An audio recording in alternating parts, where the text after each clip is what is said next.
شهر في كتاب الله صدق الله مولانا العظيم. மேலான அல்லாஹ்வின் நல்லடியார்களே, முஹர்ரம் மாதத்தினுடைய 9வது 10வது தினத்தை நோக்கி நாம் இருந்து கொண்டிருக்கிறோம். வருகின்ற வியாழன் வெள்ளி 9, 10 இந்த 2 தினங்களிலே நோன்பு நோற்பதை சுன்னத்தாக நபிகள் ஸல்லல்லாஹு அலைஹி வஸல்லம் அவர்கள் அறிவித்திருக்கிறார்கள். முஹர்ரம் 10 என்று சொன்னாலே பல்வேறு நபிமார்களின் வாழ்க்கையிலே அதிசயங்கள் நிகழ்ந்த, அற்புதங்கள் நிகழ்ந்த தினமாக அது இருக்கிறது. முஹர்ரம் 10 அன்றைக்குத்தான் ஹஜ்ரத் ஆதம் அலைஹிஸ்ஸலாத்தினுடைய தௌபா ஒப்புக்கொள்ளப்படுகிறது. முஹர்ரம் 10 அன்றைக்குத்தான் அய்யூப் அலைஹிஸ்ஸலாத்தினுடைய நோய் நிவாரணம் பெறுகிறார்கள். முஹர்ரம் 10 அன்றைக்குத்தான் நாம் எப்போதும் வழமையாய் சொல்லுகின்ற ஹஜ்ரத் மூசா அலைஹிஸ்ஸலாம்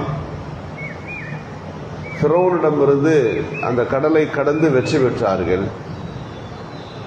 இப்படி நீங்கள் ஒவ்வொரு நபியின் வரலாறை எடுத்து படிக்கிற போது அந்த நபியின் வாழ்க்கையில நடந்த மிக முக்கியமான திருப்பு முனையான ஒரு சம்பவம், அதற்கு பிறகு அவர்களுடைய வாழ்க்கையில மிகச் சிறந்ததொரு வெற்றியை பெற்றுவிட்டார்கள் என்று சொல்லுகின்ற அளவிற்கு அந்த நிகழ்வு நடந்திருக்கிறது. இப்ராஹிம் அலைஹிஸ்ஸலாம் நெருப்பு குண்டத்தில் இருந்து எப்போது வெளியே வந்தார்கள்? முஹர்ரம் 10 அன்றைக்கு வெளியே வந்தார்கள் என்று செய்திகள். எனவேதான் முஹர்ரம் 10 என்பது யூத சமூகத்தை ஒரு புனித தினமாக அறிவித்து முதல் 10 தினங்கள் 1லிருந்து 10 தினங்கள் அதை மிகப்பெரிய ஒரு கொண்டாட்டத்திற்குரிய தினமாக அவர்கள் இன்றைக்கும் செய்து கொண்டிருக்கிறார்கள். நம்மை பொறுத்தளவிற்கு நபிகள் ஸல்லல்லாஹு அலைஹி வஸல்லம் அந்த 2 தினங்கள் முக்கியமான தினங்கள், நோன்பு நோருங்கள் என்று சொன்னார்கள். எனவே அந்த 2 தினங்களிலே நாம் நோன்பு நோற்பதற்கும் அந்த நாளிலே இருக்கக்கூடிய பரக்கத்துக்களை பெறுவதற்கும் தயாராகி கொள்ள வேண்டும். இஸ்லாமிய வரலாற்றில முஹர்ரம் 10 என்பதற்கு இன்னொரு கூடுதல் முக்கியத்துவம், நபிகள் நாயகம் ஸல்லல்லாஹு அலைஹி வஸல்லம் அவர்கள் தனக்கு பிறகு கலீஃபாக்கள் ஆட்சி செய்வார்கள் என்று சொன்னார்கள்.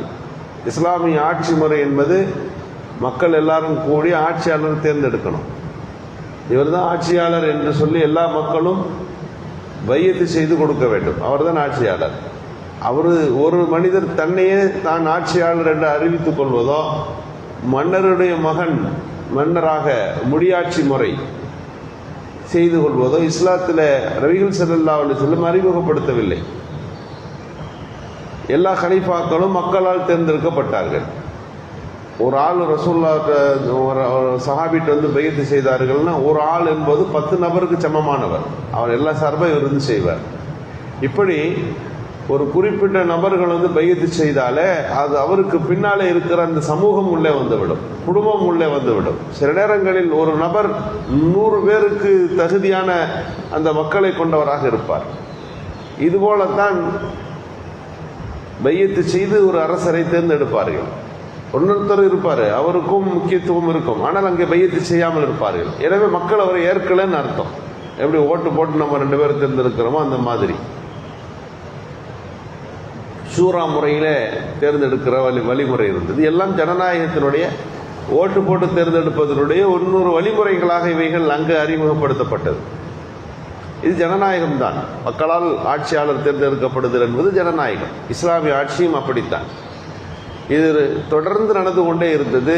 எதுவரை என்று சொன்னால், முஆவியா ரலியல்லாஹு அவர்கள் ஆட்சியிலே அமர்ந்து அவர்களுக்கு பின்னாலே அவருடைய மகன் யஜீத் ஆட்சிக்கு வருகிறார். அதுவரை எப்படி இருந்தது? யஜீதை யாரும் பையத் செய்யல, யாரும் மக்கள் எல்லாரும் வரை அவர் அரசர் என்று சொல்லலை, நீங்கள் தான் கலீஃபா என்று யாரும் சொல்லலை. ஆனால் அவர் என்ன செஞ்சார்னா, தன்னை அரபுலகத்தினுடைய ஆட்சியாளர் என்று அறிவித்துக் கொண்டார், இராணுவத்தை வைத்துக் கொண்டார். இப்போ மக்கள் என்ன செய்தார்கள்? என்னது முஆவியா ரலியல்லாஹுவுக்கு பிறகு ஒரு ஆட்சியாளர் தேவையே, மக்கள் யாரும் தேர்ந்தெடுக்கவில்லை என்று எல்லாரும் லெட்டர் எழுதினார்கள். அதற்கு அடுத்த மிகச் சரியான ஒரு இடத்துல இருப்பவர்கள் ரசூலுல்லாஹ்வுடைய பேரப்பிள்ளை ஹஜ்ரத் ஹுசைன் ரலியல்லாஹு அவர்கள் தான் அப்போது மூத்த ஒரு சஹாபி. நீங்கள் தான் ஆட்சியாளராக, அலி ரலியல்லாஹுவுக்கு பிறகு அப்படியே முஆவியா ரலியல்லாஹுவுக்கு சென்றது. முஆவியா ரலியல்லாஹுவுக்கு பிறகு அன்றைக்கு இருந்த மிகச்சிறந்த ஒரு ஆளுமையும் பெரிய மனிதரும் ஹஜ்ரத் உசைன் ரலியல்லாஹு. பக்தாதிலிருந்து கடிதங்கள் வருகிறது, அரபுலகத்திலிருந்தெல்லாம் கடிதங்கள் மதீனாவிலே வந்து குவிகிறது. நீங்கள் ஆட்சியாளரே மதீனாவில் உட்கார்ந்து இருக்கிறீங்க, இஸ்லாமிய ஆட்சியின் தலைமையகம் நாம் சொல்லுகின்றோம் அல்லவா, ஆட்சி செய்யக்கூடிய மிக முக்கியமான கேந்திரம் அரசு கட்டிடங்கள் எல்லாம் பக்தாதில் இருக்கு. நீங்க பக்தாதுக்கு வாங்க, நீங்க வந்தீங்கன்னா மக்கள் எல்லாரும் உங்களுக்கு உதவி செய்வோம், உங்களுக்கு பின்னால நிற்போம், வாருங்கள் வாருங்கள்னு கூப்பிடுறாங்க. உசைன் ரலியல்லாஹு மக்கள் இவ்வளவு ஆதரவா கூப்பிடுறாங்களேன்னு சொல்லி ஆலோசனை செய்கிறார்கள். ஆலோசனையில கொஞ்சம் பேர் நீங்க போங்க இந்த கிலாஃபத்தை ஏத்துக்குங்கன்றாங்க. பாதி பேர் சொல்கிறார்கள் இல்லை, அதெல்லாம் முன்னால் இருந்த சூழ்நிலை, இப்போது இராணுவ ஆட்சி அல்ல சர்வாதிகார ஆட்சி அங்கே நடக்கிறது, எது வேண்டுமானால் நடக்கலாம், நீங்கள் போகக்கூடாது என்று சொல்லுகிறார்கள். உசைன் ரலியல்லாஹு இறுதியாக 72 தன்னுடைய குடும்பத்தார மதீனாவில் இருந்தவங்க எல்லாத்தையும் தன்னுடைய ஃபேமிலியை ஃபுல்லாக அழைச்சிக்கிட்டு இப்போது பக்தாத் நோக்கி போனாங்க. ஈராக்கில் இந்த பக்தாத் இருக்கிறது. போகிற போது கர்பலா என்ற இடத்துல வருகிற போது எஜீதனுடைய படகை சுற்றி வளைச்சு அரெஸ்ட் செய்கிறார்கள். நீங்கள் ஊருக்குள்ளே வந்தீங்கன்னா பெரிய கலவரம், மக்கள் உங்களுக்கு வெயிட் செய்யலான்னு வருகிறேன் என்று வருவார்கள். நாங்கள் ஆட்சி அமைத்து கொஞ்ச நாள் ஆகிவிட்டது, இது ஆட்சியில் பிரச்சனை வரும், எனவே நீங்கள் வரக்கூடாது என்று தடுத்து நிறுத்தப்படுகிறார்கள். நோக்கம் என்னவோ தடுத்து நிறுத்தி அப்படியே அனுப்பிடுறதா தான் இருந்துச்சு.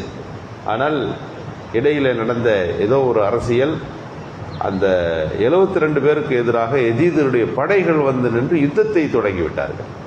யுத்தத்தில் 72 பேரும் அந்த கர்பலா என்ற இடத்திலே ஷஹீதாக்கப்பட்டார்கள்.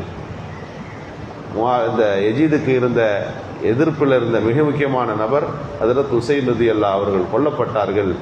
அத்தோடு இஸ்லாமிய ஆட்சியில் அந்த ஜனநாயக முறை மாறி மன்னராட்சி முறை தொடங்க ஆரம்பித்தது. அதற்கு பிறகு முஆவியாக்கள்னு கொஞ்சம் உமையாக்கள்னும் அப்பாசியாக்கள்னும் இஸ்லாமிய மன்னராட்சி இஸ்லாத்தில் தொடங்கியது என்று படிக்கிறோம். அதனுடைய தொடக்க புள்ளியாகத்தான் இந்த கர்பலாவில் ஹஜ்ரத் உசைன் ரலியல்லாஹு அவர்கள் கொல்லப்பட்ட செய்தி அமைந்தது. ரசூலுல்லாஹ்வுடைய குடும்பமே அன்றைக்கு அவர்கள் கொல்லப்பட்டது மிகப்பெரிய ஒரு வருத்தமாக ஒட்டுமொத்த அரபுலகத்திலும் அது கிளம்பியது. அந்த அனுதாபத்தின் ஒரு பெரிய பகுதிதான் சிரியா, ஜோர்டான், இன்றைக்கு இருக்கக்கூடிய ஈரான், இந்த பகுதிகளில் பரவி ஒரு கட்டத்தில் ஷியா முஸ்லிம்களாகவே அவர்கள் பின்னாட்களில் மாறி போகிற ஒரு சூழல் உருவானதற்கு இந்த செய்தி மிக முக்கியமான ஒரு காரணமாக அமையப்பெற்று விட்டது என்பது முஹர்ரம் 10 நடந்த நிகழ்வுகளில் முக்கியமானவைகளாக இருக்கின்றன. அல்லாஹு சுப்ஹானஹு வ தஆலா இந்த முஹர்ரம் 10 செய்ய வேண்டிய அமல்களை சிறப்பாய் செய்கின்ற நல்ல தௌஃபீக்கை நல்குவானாக. சுப்ஹானல்லாஹி